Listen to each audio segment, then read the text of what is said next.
जिन्होंने इस तेजाजी महाराज की भव्य मंदिर के साथ अष्ट धातु की मूर्ति की प्राण प्रतिष्ठा समारोह के अंदर मुझे आमंत्रित किया, भव्य कार्यक्रम आयोजित करवाया।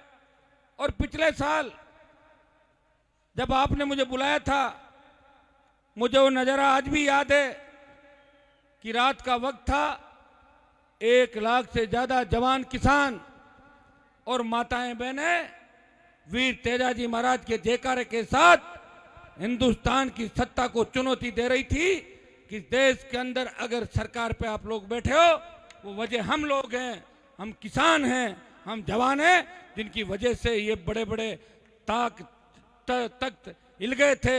ये संदेश आपने सीकर की धरती से दिया था। आज मुझे खुशी इस बात की है कि आज आपने इस कार्यक्रम के अंदर मुझे आमंत्रित किया और मुझे पूरा भरोसा है कि शेखावाटी का जवान जो ठान लेता है वो करके ही दम लेता है।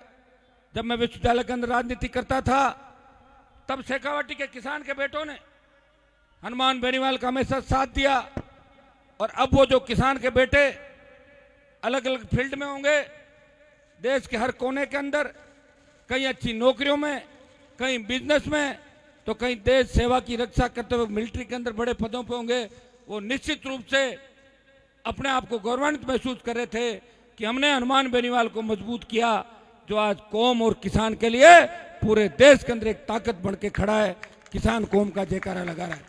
भाइयों, जब तीनों कृषि बिल देश के अंदर आए थे तब सत्ता को ठोकर हर कोई नहीं मारता। या तो वीर तेजाजी महाराज ने अपने प्राण न्यौछावर करके गुजरी की गायें बचाई, अपना वचन निभाया। हनुमान बेनीवाल ने किसान कौम के खातिर अपना मंत्री पद छोड़ा और दिल्ली जयपुर का हाईवे जाम करके 70 दिन सड़क पे बैठ के देश में संदेश दिया, मेरी पार्टी जवान और किसान की पार्टी है। जिस दिन किसान तकलीफ में होगा, जवान तकलीफ में होगा, मैं सत्ता को ठोकर मार के अपने भाइयों की रखवाली के लिए सड़क पे बैठूंगा। ये संदेश मैंने दिया था। अभी जब अग्निपथ योजना आई, जब देश के किसान के बेटे कहने लगे हनुमान जी आर्मी को ठेके पे दे दिया, फौज को संविदा पे दे दिया, उस वक्त देश के किसानों के बेटे आगे नहीं आए जो एमपी और एमएलए। एक व्यक्ति लड़ाई करने के लिए आगे आया, उसने हुंकार भरी कि अग्निपथ वापस लेना पड़ेगा, ठेके पे जो सेना को दे रहे हो ये गलत है, हमारी पुरानी सेना भर्तियां बहाल करो। और इसको लेके जोधपुर में 2 लाख जवानों की अगर रैली करके मोदी को चेतावनी दी, वो नागौर के आपके लाल, शेखावाटी के आपके भाई और तेजा भक्त हनुमान बेनीवाल ने दिल्ली की सरकार को चुनौती दी कि यह सेना भर्ती जो संविदा पे आप दे रहे हो, अग्निपथ योजना है, इसको वापस लें। क्योंकि मेरी पार्टी जवान और किसान के नारे के साथ, और जवान और किसान की पार्टी है, ये दोनों काम आप लोगों के लिए किए। और आज भी जब लंपी की बीमारी यहाँ फैली हुई है, मैं तेजाजी महाराज से अरदास करना चाहूंगा कि जिस तरह गायें दम तोड़ रही है, सबसे पहले लंपी का मामला भी लोकसभा के अंदर उठाया, सांसद तो 25 है राजस्थान के अंदर, खाटू श्याम जी के अंदर जब त्रासदी होती है कोई नहीं बोलता है, एक ही एमपी बोलता है, वो हनुमान बेनीवाल है, जो इस व्यवस्था को बदलने की बात करता है। लंपी की बीमारी से जो हमारी गौ माता दम तोड़ रही है, मैं कहना चाहूंगा उन नेताओं को जो गाय के नाम पे हमेशा वोट मांगते रहे, जब गाय खत्म ही हो जाएगी तो वोट किसके नाम पे मांगोगे। जिस तरह तेजाजी ने 1000 साल पहले गायों की रक्षा करी, मैं तेजाजी महाराज से अरदास करता हूं कि लंपी की बीमारी को खत्म करें, हमारी गौ माता को स्वस्थ करें, और जब गाय रहेगी तभी तो हम लोग रहेंगे, और गाय से ही सब कुछ है। तो भाइयों, आज यहाँ से एक संदेश सीकर से और देना चाहूंगा। आज बेरोजगारी की समस्या मुंह फाड़ के खड़ी, जिस तरह रोज अखबार में पढ़ते हैं कि बेरोजगारी से तंग आके नौजवानों ने आत्महत्या करी, कर्जे के बोझ के तले किसान आत्महत्या कर रहा है, और बेमुक्त अपराध मुक्त राजस्थान कैसे बने। हम अपराध में ऐसे चले गए कि हमारी बालिकाएं सुरक्षित नहीं, बालक सुरक्षित नहीं। घटनाएं जो हो रही सीकर के अंदर, एक वकील जो न्याय दिलाता लोगों को, वो इसलिए आत्महत्या कर ले कि उसका न्याय से भरोसा उठ जाए। मैं धन्यवाद दूंगा शेखावाटी के वीरों को, उसकी वकील के लिए आपने संघर्ष किया, प्रयास किया, और हम सब मिलके आने वाले समय के अंदर बेमुक्त अपराध मुक्त राजस्थान कैसे बने, हमारे शेखावाटी का विकास कैसे हो, सांगलिया का विकास कैसे हो, और तेजाजी के आदर्श राजस्थान की राजनीति में स्थापित कैसे हो। मैं एक ही विश्वास आपको दिलाता हूं, आज कोई राजनीतिक बात करने यहाँ पे नहीं आया हूं, मैं सिर्फ आपको अपनी वीरता याद दिलाने के लिए आया हूं जिस तरह बजरंग बली को उसकी ताकत याद दिलाते थे और हनुमान जी महाराज बड़ी से बड़ी विपदा को टाल देते थे, इसी तरह शेखावाटी के जवानों को उनकी ताकत याद दिलाने उनका भाई उनके बीच आया है। मैं आपको आपकी ताकत याद दिला रहा हूं। भाइयों उठो, इस व्यवस्था को बदल दो। 2023 के अंदर सत्ता पे कब्जा करो। किसानों की इतनी बड़ी आबादी राजस्थान के अंदर है, लेकिन हमें हाथ फैलाने पड़ते हैं। फ्री बिजली की लिए सड़कों में बैठा रहना पड़ता है। कोई भी वीसीआर भर जाता है, लेकिन हमारा कोई धनी जोरी नहीं। झूठे मुकदमे के अंदर फंसा देते हैं। थाने तहसील में जाओ तो तहसीलदार थानेदार ऐसे बात करेगा जैसे वो कोई लोकतांत्रिक तरीके चुना है। जो आपके टैक्स से नौकरी के अंदर बैठे हैं वो आप पे दादागिरी कर रहे हैं। अंग्रेजों की इस व्यवस्था को मिटाना है और इसका आगाज शेखावाटी की धरती से आप लोगों को करना है। आप लोगों ने बड़ा आशीर्वाद मुझे दिया जब सीकर के अंदर रैली करी थी, पूरे देश के अंदर उसकी गूंज थी। और शेखावाटी के जवान हमेशा हनुमान बेनीवाल को अपने भाई के रूप में देखते हैं। मैं इतना ही विश्वास दिलाता हूँ कि शेखावाटी के तमाम मुद्दे, तमाम आपकी जो व्यवस्थाएं, तमाम जो आपके विकास के जो अधूरे सपने, इनको पूरा करने के लिए हम मिलकर लड़ेंगे। कर्ज मुक्त किसान, फ्री बिजली, टोल मुक्त राजस्थान, बेमुक्त भ्रष्टाचार मुक्त राजस्थान और मजबूत लोकायुक्त राजस्थान के अंदर बने और हम सब आपस में भाईचारे के साथ चलें। कई लोग ये भी कहते हैं कि हनुमान जी तो जातिवाद करते हैं। आप ये बताओ, जब जालौर के अंदर एक मेघवाल परिवार तकलीफ में आता है, उसके बच्चे को मारा जाता है, तो हनुमान बेनीवाल उसको बचाने के लिए जाता है उस परिवार को। देश के अंदर ऐसी कई घटनाएं होगी, प्रदेश के अंदर ऐसी कई घटनाएं होगी जहां मुझे जहां बुलाया हनुमान बेनीवाल उस जाति को न्याय दिलाने के लिए, चाहे कोई सी भी जाति हो, मेरे संज्ञान के अंदर मामला आना चाहिए। आज मेरे बड़े कार्यक्रम है और आप भी मुझे लंबे समय तक अपने बीच रखना चाहते हो। मैं आज आपसे माफी चाहूंगा, बधाई दूंगा इस मंदिर निर्माण के लिए।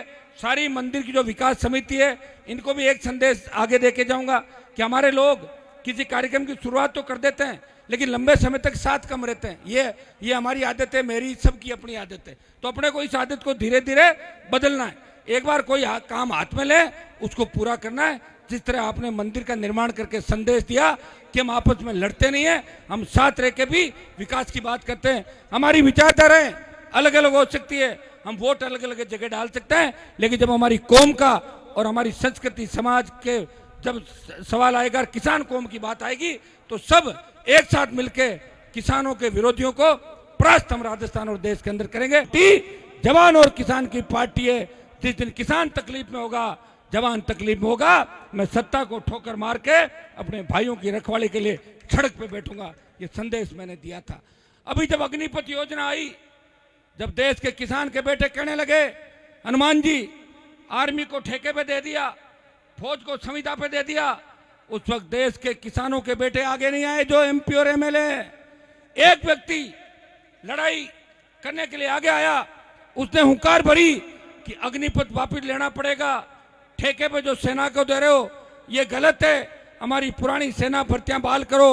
और इसको लेके जोधपुर में 2 लाख जवानों की अगर रैली करके मोदी को चेतावनी दी, वो नागौर के आपके लाल, शेखावाटी के आपके भाई और तेजा भक्त हनुमान बेनीवाल ने दिल्ली की सरकार को चुनौती दी कि ये सेना भर्ती जो संविदा पे आप दे रहे हो, अग्निपथ योजना है, इसको वापस लें।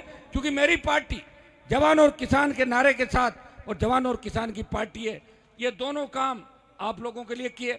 और आज भी जब लंपी की बीमारी यहाँ फैली हुई है, मैं तेजाजी महाराज से अरदास करना चाहूंगा कि जिस तरह गायें दम तोड़ रही है, सबसे पहले लंपी का मामला भी लोकसभा के अंदर उठाया।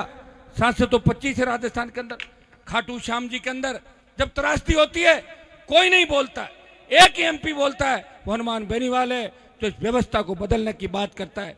लंपी की बीमारी से जो हमारी गौ माता दम तोड़ रही है, मैं कहना चाहूंगा उन नेताओं को जो गाय के नाम पे हमेशा वोट मांगते रहे, जब गाय खत्म ही हो जाएगी तो वोट किसके नाम पे मांगोगे। जिस तरह तेजाजी ने 1000 साल पहले गायों की रक्षा करी, मैं तेजाजी महाराज से अरदास करता हूं कि लंपी की बीमारी को खत्म करें, हमारी गौ माता को स्वस्थ करें। और जब गाय रहेगी तभी तो हम लोग रहेंगे, और गाय से ही सब कुछ है। तो भाइयों, आज यहां से एक संदेश सीकर से और देना चाहूंगा। आज बेरोजगारी की समस्या मुंह फाड़ के खड़ी, जिस तरह रोज अखबार में पढ़ते हैं कि बेरोजगारी से तंग आके नौजवानों ने आत्महत्या करी, कर्जे के बोझ के तले किसान आत्महत्या कर रहा है। और बेमुक्त अपराध मुक्त राजस्थान कैसे बने? हम अपराध में ऐसे चले गए कि हमारी बालिकाएं सुरक्षित नहीं, बालक सुरक्षित नहीं। घटनाएं जो हो रही सीकर के अंदर, एक वकील जो न्याय दिलाता लोगों को, वो इसलिए आत्महत्या कर ले कि उसका न्याय से भरोसा उठ जाए। मैं धन्यवाद दूंगा शेखावाटी के वीरों को, उसकी वकील के लिए आपने संघर्ष किया, प्रयास किया, और हम सब मिलके आने वाले समय के अंदर बेमुक्त अपराध मुक्त राजस्थान कैसे बने, हमारे शेखावाटी का विकास कैसे हो, सांगलिया का विकास कैसे हो, और तेजाजी के आदर्श राजस्थान की राजनीति में स्थापित कैसे हो। मैं एक ही विश्वास आपको दिलाता हूं, आज कोई राजनीतिक बात करने यहाँ पे नहीं आया हूं, मैं सिर्फ आपको अपनी वीरता याद दिलाने के लिए आया हूं। जिस तरह बजरंग बली को उसकी ताकत याद दिलाते थे और हनुमान जी महाराज बड़ी से बड़ी विपदा को टाल देते थे, इसी तरह शेखावाटी के जवानों को उनकी ताकत याद दिलाने उनका भाई उनके बीच आया है। मैं आपको आपकी ताकत याद दिला रहा हूं। भाइयों उठो, इस व्यवस्था को बदल दो।